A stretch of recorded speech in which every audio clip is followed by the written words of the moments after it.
25 दिनाव आं 50 जन सिख्ला फथायदों। मा 50 दिनावनो 25 जन सिख्ला फथायदों?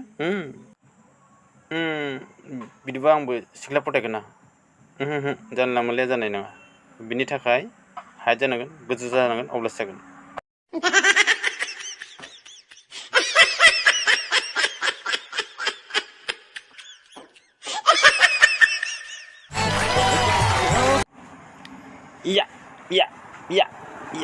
या हाबा जानो मोनसिगोन।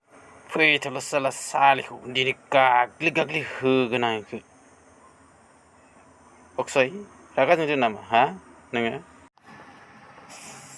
साला हारामि अक्सय, नोंनो आंनि बिब'खौ बुग्रा। नोंनि आथिं आखाइ दानस'जोबनो हायाब्ला आंनि नामाबो तुषार कापुर नङा, मिथिबाय?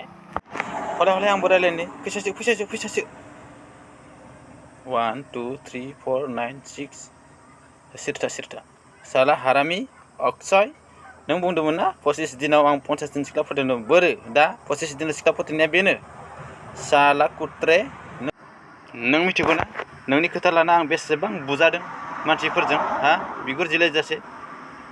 नोंखौ एबार मोनोब्ला आं खिथुखै गुलि गावनानै खुगाखै ओंखारहोगोन। ओइ साले, नों सोरखौ दम हरदों हा?